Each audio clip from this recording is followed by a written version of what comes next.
Hello toy friends, welcome back. I'm Will. In today's video we're going to take a look at some Ollie's Discount Outlet comic book mystery bags.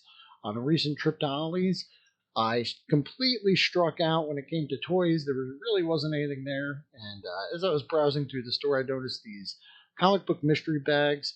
They looked like they were pretty fun. Only $4 or $5 for each bag. So I picked a few up, and let's see what we get. Now, I didn't completely randomly choose these. I kind of looked at the front cover and the back cover, and the bags are loose enough that you can peek inside just a little bit and see what you're getting. So I kind of browsed through them, but for the most part, I figured it'd be fun to keep what was inside a mystery and didn't spend too much time looking through them. I just really picked them up because they looked cool and maybe they were interesting. So let's crack these open and see what we got. I picked up 5 mystery bags. So without further ado, let's get in there. I mean, this one. All right, first up, we've got an issue of the Incredible Hulk with what looks like a version of Thor. And another thing that's just great about these old comics is looking at these ads on the back. Look at this Mortal Kombat 2 ad. That's just fun. Next up, we've got something I'm not familiar with. This is Outsiders. This looks like it's from July 2006. I haven't read comics in quite some time, and I am completely unfamiliar, so this might be fun. We got a nice ad for a Tomb Raider game there. Next, this one looks like an older one. New Mutants, number 59.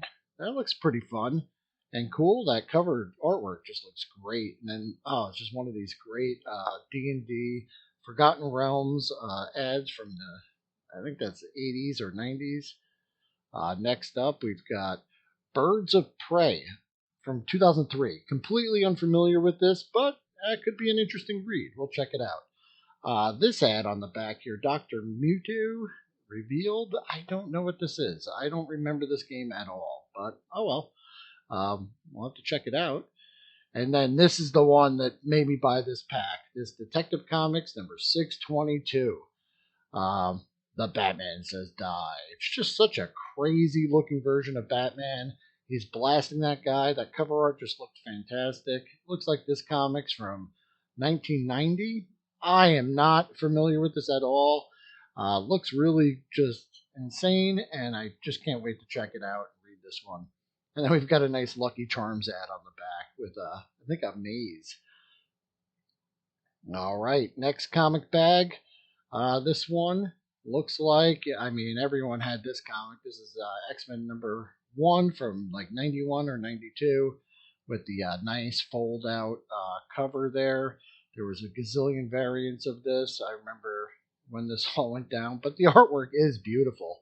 And, for picking this thing up for $1, I know at the time we never took the covers off and used the posters, but it might be kind of fun to do.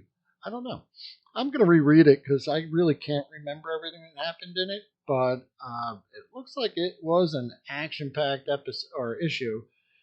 So, yeah, I'm happy to have it. I love that picture of Magneto at the end there. Yeah, could be fun. Next up, StarCore. Not familiar with from the pages of Superman, StarCore, Into the Death Zone. This is number 1.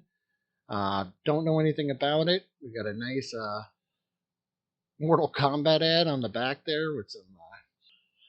Next up, Wolverine number 50 with the cover that was clawed through there, so you could see the first page. Very interesting. A lot of people had this comic. I remember picking it up off the newsstand. So, and then oh my God, this horrible Tiger Electronics. These games are terrible, but the artwork there makes it look like it could be fun. Then we've got 0 Hour Crisis in Time, number 3, The End of Today. Not familiar with this at all. Looks like it's from September of 94. Interesting. Could be an interesting read. This one looks like it's got some stains on the back, so not the best condition, but could be fun. Then we've got an issue of X-Men number 3 from the same series. So 2 X-Men comics in one.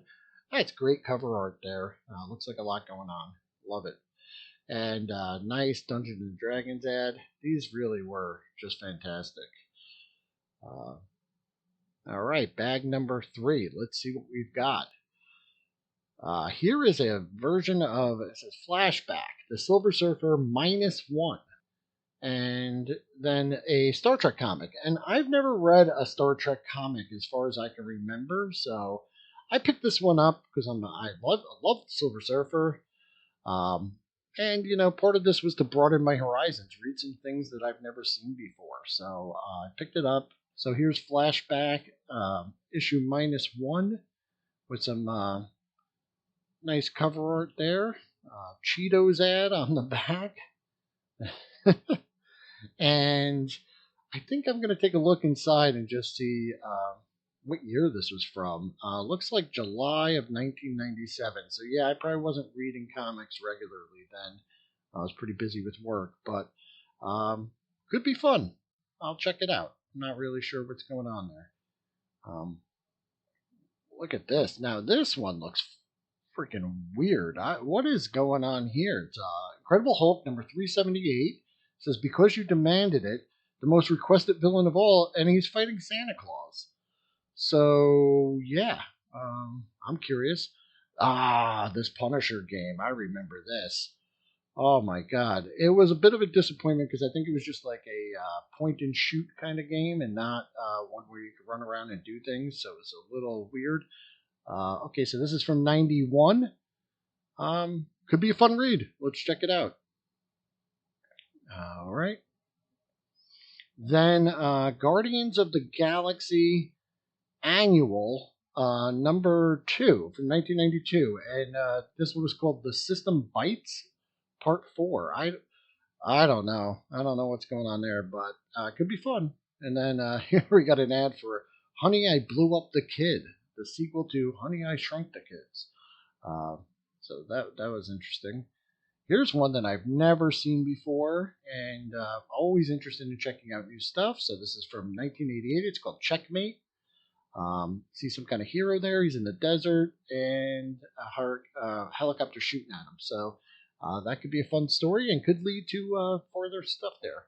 A nice ad here for Hawk and Dove. Never read those either. So once again, I'm intrigued. This could be some fun stuff. Here's that issue of Star Trek. It's number 23 from 1986.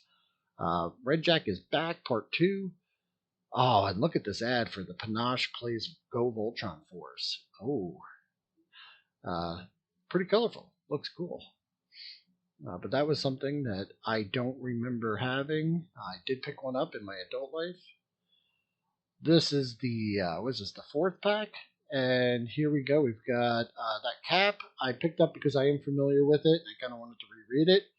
That green arrow on the front there that says it is, let's see here.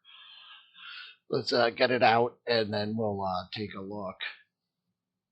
I think that's the Rebirth. Yeah, the Rebirth version. I'm not familiar with these. I never read any of the Rebirth stuff, so I'd be interested in checking it out. This copy looks a little beat up, but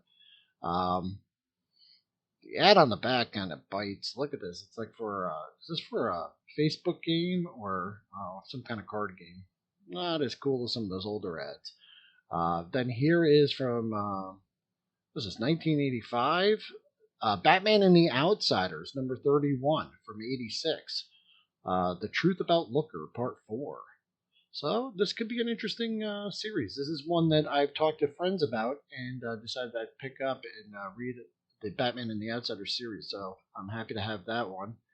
Could be a good starting off point. This I know nothing about. Supergirl and the Legion of Superheroes, The Quest Begins. I don't know anything about it. I'll give it a shot. And then an ad for a Tomb Raider Anniversary Edition. This one I love. Look at this. This is a classic Detective Comics starring Batman, number 537 from the 80s there, mid-80s. And it just looks like a great classic Batman story.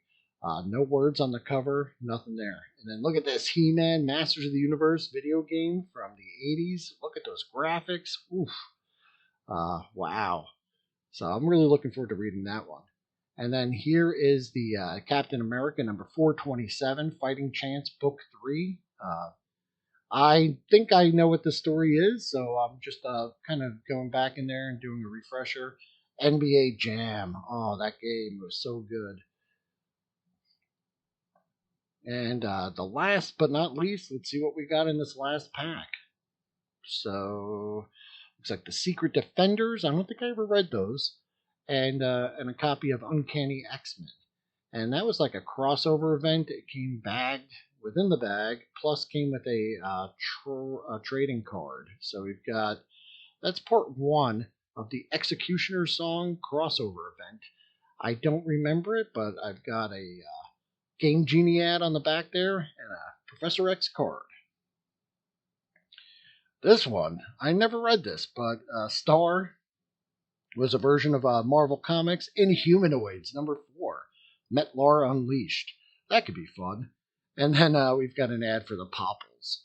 If Party Popple picked a peck of Popple Pals, who'd be the new perky, playful Pals Party Popple picked? Next, we've got a issue X Factor number 20. I do remember reading quite a few issues of X Factor. My older brother was into them, and I would read his copies. And then an ad for the Wedding of the Year, and you are invited. So that could be fun. Here we have $20.99 Unlimited with a nice picture of Spider-Man $20.99 and Hulk $20.99. Not really too keen on Hulk 2099, but I do love Spider-Man 2099, and I enjoyed reading those when they came out. And then we've got those the X-Men game for looks like Genesis and Super Nintendo there. Nice ad there.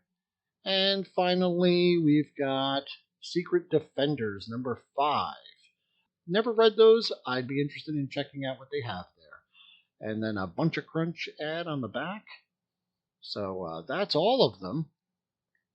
So a lot of things there. Some blasts from the past there. Some memories. All those ads, though, I'll tell you, it's kind of worth it just to go through and kind of relive that stuff too. So what am I going to do with these? Well, I don't know. Mostly, the reason I bought these was to kind of recapture that sense of wonder I used to get from going to the newsstand or the spinner rack and just kind of picking up something because the cover looked cool. Maybe I'd flip through it, but usually, the old guy in the store would be like, this ain't a library. So you'd have to just buy them and go. Sometimes you'd flip through them and you'd realize there's nothing great inside. Other times you'd buy a couple. But it would lead you on an adventure, Sometimes you'd read a really good story and you'd go down this path and maybe go to the comic shop, try to find back issues, try and complete the whole story. Nowadays, yeah, you could probably just look it up and find them online or find the entire story online somewhere and or a Wikipedia article or even a YouTube video just explaining it. So I was talking to my buddy Jim Largo over at Largo's Lair, and maybe thought that after this unboxing, him and I could go through some of these issues and maybe do a live stream presentation over at the Largo's Lounge, and I will put links in the description so you can check them out. And maybe we'll pick a couple issues out of this pile and do them. And if people are interested, maybe we'll do some more. But I think we'll just pick, maybe 5 comics out of the 25 here and take a look and see what we come up with. Maybe it could be a fun discussion. Maybe you've read some of these and you'd like to talk about them too. So please click the link in the description and take a look there over at Largo's Lounge where we talk about toys, pop culture, all kinds of things. We have a really fun time, and you might like hanging out with us. What do you think of these comic mystery bags? Good or bad? Are they worth it? I don't know. I think they are just for the stories, but I want to hear what you have to say. Were there any things in there that you had as a kid or you read? Are you interested in hearing more about any of these issues? Let me know in the comments below. Please like and subscribe. And most of all, thank you for watching.